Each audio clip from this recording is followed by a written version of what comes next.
Hi, today I'm going to share my experience going to see Sam Morril twice this weekend. First, I wasn't sure how early to get there for concerts, not that I've been to a lot.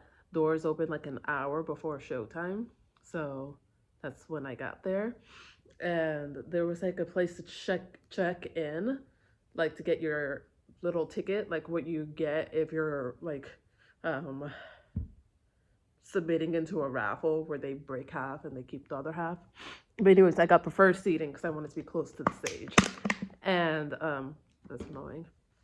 And then the all the staff was in the back room with the meeting, and then people were coming in like more and more, and we were just waiting in that front room for those back doors to open, and the back doors opened, and I was there by myself because the person I was going with was convinced that he did not want to go early, and also he didn't want to be by the stage, which I again wanted to be by the stage. But anyways, they were seating people as they were handing over the tickets, and I first didn't listen. I Whatever. The point is, I got seated right next to the stage, like right in front of the microphone, like that first table right there. It was two people, and then me, and then the person who came with me came later on. The food was mid. It was at the Comedy Club of Kansas City, very overpriced. Drinks super watered down. Whatever. Going on to Sam. Well, first there was two openers. The first guy was really tall. He was okay. He did this a lot, like when a punchline was coming. Um, it seemed like they. I think they refer to him as the MC, which I don't know. Like he seemed like an MC. I'll say that. But then the second guy was funnier. Yeah, he was funnier. He told this joke about I'm not gonna retell the joke, but it was a joke about like barbershop, like the barbershop joke. I'll just refer to it as that. I laughed so loud. I think I laughed the loudest at the place. I thought it was like the funniest thing in the world. But anyways, the person who I was at the table with, the guy, we were both really excited for Sam to come out because we were like, we've seen him, like his videos on TikToks and stuff. It's gonna be so crazy that he's gonna be right there, like right there. And I was trying to figure out which door he was gonna come in through because I wanted to like watch him walk out, like that was like a thing. And then,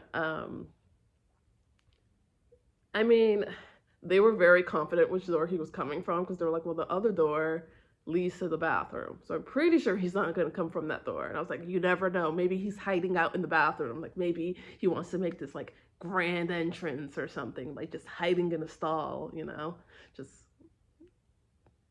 surprise attack. I don't know. Anyways, he came out the door that they thought he was going to come out.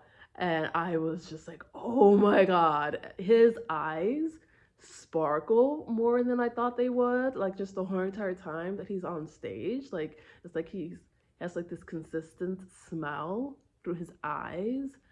Um, we made eye contact the first night, several times, and I was just like dying from how excited I was. Like he was very good, very funny.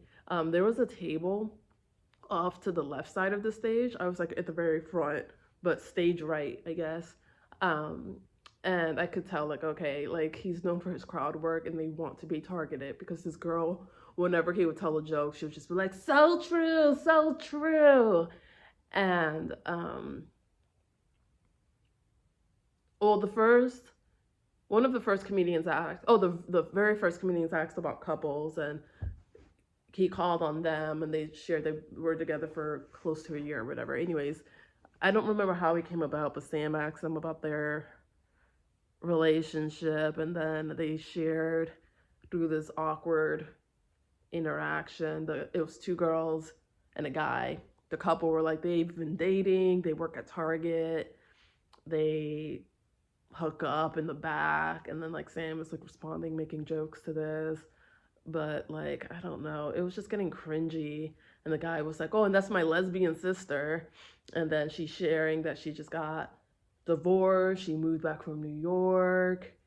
And then like the crowd was getting kind of tired of this table and was ready for the show to continue, I would say. But Sam again was engaging with them, was being as funny as you can be with the things that they were saying.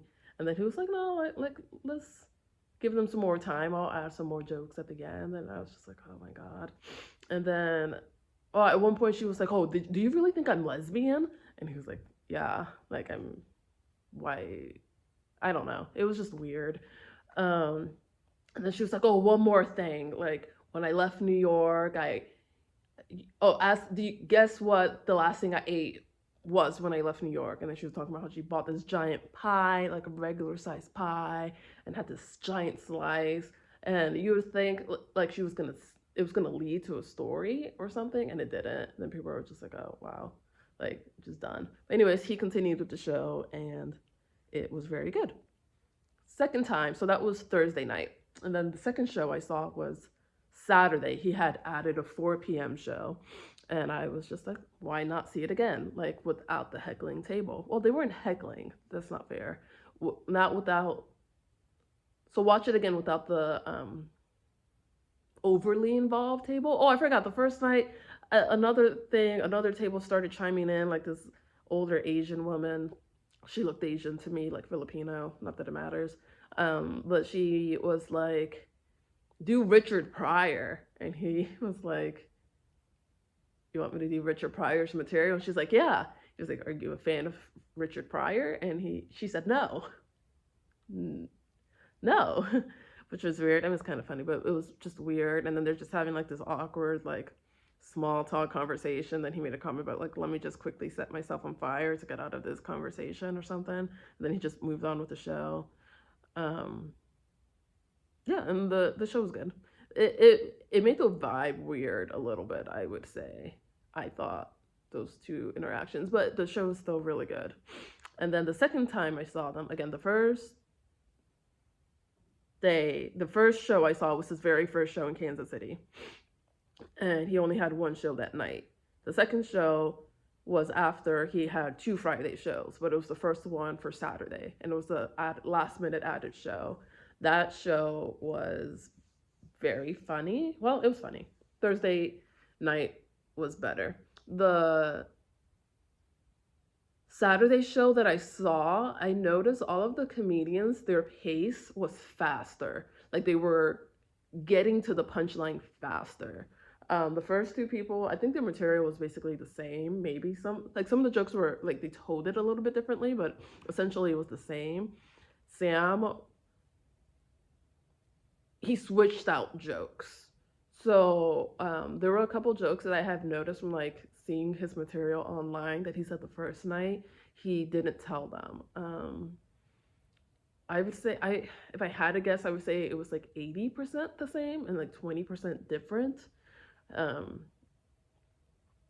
And he was still good, but he like I don't know, like the jokes that he told the same, like in that 80%, he delivered it different. So it's the same material, but like it was just like little emphasis that I think he just did better Thursday night. I was in the spot where the heckling people were the first night. I didn't make eye contact with him Saturday night. No. But that's okay. And then I came out in my car. It looked like a bird like egged it with their poop. And I know I tweeted that earlier, but it really looked like that. But anyways, back to Sam. It was good.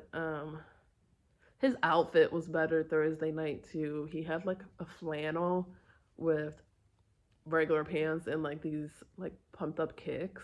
And then Saturday night, I'm fairly confident he was wearing the same pants, same shoes definitely, but he had like a pull up. And the pull up, it had like a long string of hair, like someone's hair was just dangling, and it was very distracting. I kept staring at it, like I don't know. I was wondering, like, is that one of the waitresses' hair? Like, were they like, because the waitress kept like walking back there, but wasn't like walking back with anything. I was like, are you guys hooking up? I mean, not judging you if you are. Probably not. She was probably just checking on him. See, I don't know, because she kept walking back empty-handed. I don't know. Like, how many times do you need to be checked up on back there? But there were other people there. I don't know. I'm speculating. But like, who's here? Like, why is it there? And then I was just like worried, like, I don't know. I don't know. It was just distracting. I don't think anyone else noticed, but that's where my mind goes to. But the show, again, you won't regret going if you do go. But I don't know. Yeah.